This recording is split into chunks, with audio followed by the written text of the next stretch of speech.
Isramag, votre magazine d'actualité depuis Jérusalem. Isramag vous est présenté en partenariat avec...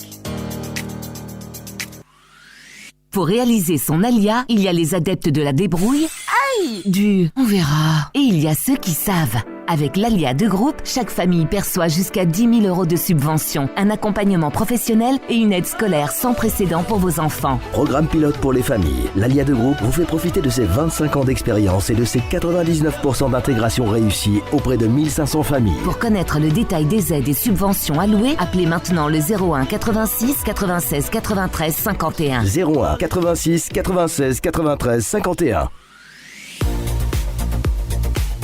Isramag, une émission présentée à Jérusalem par David Seban.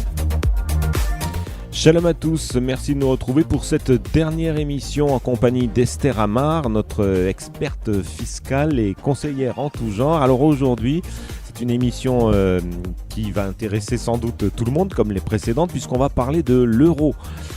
Quand faut-il changer son argent ? En quelle monnaie faut-il acheter des biens en Israël ?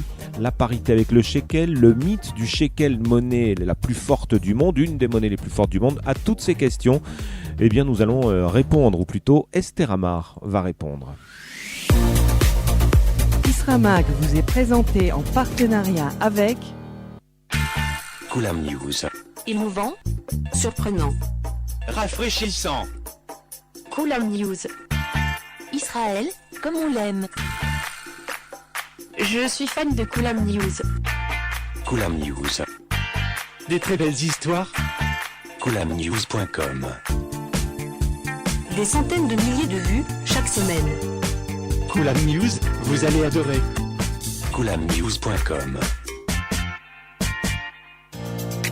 Isramag, une émission présentée à Jérusalem par David Seban.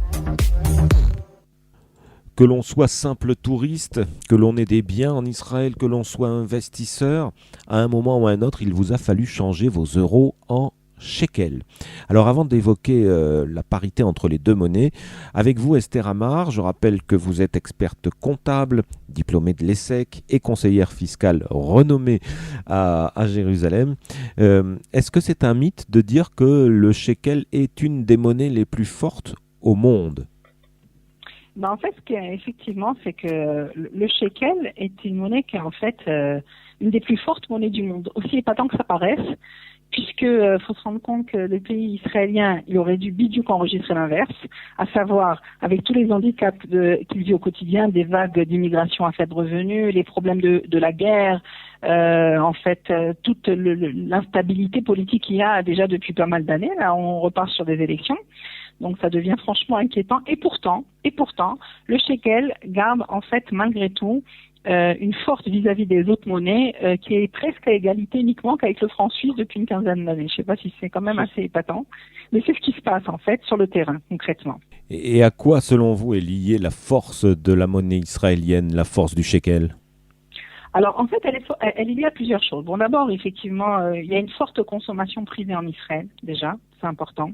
Il faut se rendre compte que les Israéliens ont peut-être moins d'horizons de dépenses d'argent et la consommation privée au quotidien elle est très très importante, peut-être plus qu'ailleurs en fait en moyenne par personne, ça c'est une chose. Que en Israël, les gens vivent beaucoup sur le crédit, donc en fait, ils ne consomment pas que ce qu'ils ont et là ils empruntent très facilement.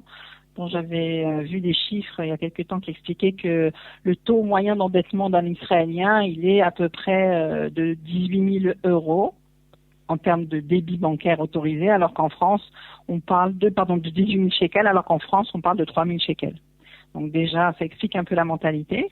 Sachant aussi que l'économie israélienne est quand même très bien notée par les organismes financiers, parce que en fait, Israël tient ses dettes. Je parle en termes de pays. Et puis, évidemment, il y a aussi quelque chose de magnifique. Il y a les hauts niveaux technologiques, il y a les résultats super qui arrivent en R&D, en recherche et développement, et évidemment, les investisseurs qui sont très, très, très friands du high-tech israélien. Vous flattez notre orgueil national, le shekel, monnaie forte. Ça n'a pas toujours été le cas. Que disent les graphes par le passé ? Je sais que les experts comptables adorent regarder les graphes. Tout à fait. Effectivement, ça nous parle de façon naturelle. Ça fait partie de notre formation. Mais en fait, l'idée, c'est vrai, c'est que effectivement, à ses débuts, donc l'euro était quand même très fort puisque l'euro valait 5 shekels 70 et il y a une chute. Ça, c'était en 2005-2007. Il a baissé terriblement donc en 15 ans, pour arriver à peu près à l'état du 4. Ça dépend, c'est même descendu en dessous du 4 shekels, 3,80, des fois un peu moins, c'est 3,70, mais en 2020, donc dans notre période actuelle, effectivement, l'euro, il s'est maintenu autour des 4 shekels pour 1 euro, ce qui est quand même très intéressant puisqu'on voit que par rapport en fait le taux entre, si on compare l'euro et shekel et l'euro-dollar, on se rend compte qu'en fait le taux du dollar shekel, lui, il est très très stable. Il est lié à la force du shekel après cette chute de 2007, et ça vient du fait qu'en fait essentiellement, quelque part, les Américains veulent voir baisser, si vous voulez, ils voudraient en fait baisser le niveau enfin favoriser plus exactement leur exportation. Donc c'est pour ça qu'ils sont intéressés à ce que leur parité soit basse. Mais par contre, ce qui est intéressant, c'est que depuis 5 ans, le taux euro-dollar, lui aussi, il est stable, il est autour des indices. Donc en fait, c'est ça. Il faut comprendre que la résultante de cette histoire, c'est un petit peu de la macro, comme ça, de la macroéconomie. Donc on dit que le taux euro-shekel, en fait, il est lié strictement au taux du dollar, si vous voulez, dans la mesure où en fait le dollar, quelque part, lui, il cherche à se maintenir assez bas par rapport pour ses exportations, ce qui explique qu'en fait, le euro par rapport au shekel, lui, il arrive en fait à maintenant, depuis quelques temps, moi j'ai fait une petite historique en termes de chiffres, si vous voulez, on arrive que depuis les 100 derniers jours qu'on avait, l'euro, il est passé en fait de 3,89 au plus bas, shkalim, à 4,05 shkalim au plus haut. Donc ça reste relativement stable, même dans cette période, après cette baisse dramatique qu'il y a eu depuis 2007 jusqu'à au début ça a perdu 30% effectivement par rapport à cette période. Mais en fait, déjà depuis maintenant plusieurs mois, c'est relativement autour des 3,90, 3,85 et maintenant récemment, c'est remonté au-dessus de 4. Et on espère que la monnaie européenne se maintiendra autour de 4 shekels pour tous ceux qui perçoivent des revenus en euros et qui sont aujourd'hui en Israël. Est-ce qu'on peut les rassurer? Comment ça se passe? Est-ce qu'il y a des incidences fiscales? Donc je le répète, pour ceux qui perçoivent des revenus en euros et qui vivent en Israël. Disons, ce qui est très intéressant, c'est que, alors si on va parler de 2 types de revenus. Si on parle de titres boursiers, de titres mobiliers, des actions qui sont en fait, ou bien des obligations qui sont en fait en euros, donc dans les pays où c'est géré en euros et qu'ils habitent en Israël et qui doivent payer en fait leur impôt sur les résultats de ces produits-là, tout ce qui touche à l'augmentation du produit lié à l'augmentation en fait du taux ou bien à la diminution du taux n'a aucun impact sur son imposition. Donc de la même mesure où j'aurai plus d'argent parce que j'ai vendu plus cher une action et que le gros bénéfice que j'ai fait, si vous voulez, quand je le traduis en shkalim, il est dû à l'augmentation du taux de l'euro, je ne paye pas d'impôt dessus, c'est exempté d'impôt. Au même titre, toutes les dévaluations qu'il y avait dans les années précédentes ne touchaient pas au fait que je paye des impôts sur le titre arrivé. C'est-à-dire qu'en fait, ça n'influe pas sur l'imposition. Donc ça, c'est quand même sympa, surtout si maintenant on est dans ce qu'on appelle tendance à la montée de l'euro.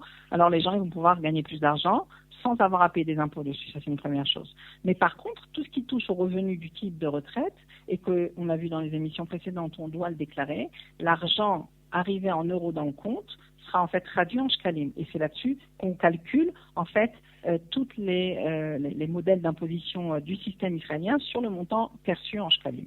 Voilà. C'est comme ça que ça fonctionne. Donc, quelque part, ils vont gagner plus d'argent, les retraités, ils paieront peut-être un peu plus d'impôts ou ils seront toujours dans le cadre des gens qui n'ont pas à en payer parce que l'impôt israélien favorise quand même pas mal les retraités, vraiment, avec des montants intéressants d'exonération sur les 5, 6, 7 000 premiers shkalim, ça dépend un petit peu de l'état de chacun. Voilà. Et ce sera non seulement le mot de la fin de cette émission, mais de la semaine, puisque nous avons passé toute la semaine avec vous. Merci pour toutes ces informations que vous nous avez communiquées en 4 émissions. Esther Amar, je précise encore une fois que vous êtes experte comptable, diplômée de l'ESSEC, conseillère fiscale, et que tous ceux qui nous ont écoutés peuvent poursuivre l'info sur votre site estherhamar.com, c'est ça? Voilà, tout à fait. C'est un grand plaisir d'être avec vous et surtout de pouvoir informer les gens pour que les choses soient faites au mieux pour eux et de façon la plus optimale, si c'est envisageable. Isramag vous est présenté en partenariat avec Jérusalem. Imaginez votre alia à Jérusalem avec votre famille. Votre entrée rapide sur le marché du travail. Un accompagnement scolaire sans précédent pour vos enfants. Un soutien financier exclusif. Imaginez une aide de tous les instants. Nous avons pensé tout cela pour vous. Votre alia à Jérusalem n'a jamais été aussi proche. Pour connaître le détail des aides et subventions allouées, appelez maintenant le 01 86 96 93 51. 01 86 96 93 51. Un programme inédit de l'Alia de Groupe avec le concours de la municipalité de Jérusalem. Isramag, une émission présentée à Jérusalem par David Seban. Le moment est venu de saluer ceux qui nous ont écoutés partout en France et en Belgique. À Nice, vous étiez sur RCN 89.3, Toulouse sur Col Aviv 101 FM. C'était David Seban. Shalom depuis Jérusalem. À la semaine prochaine.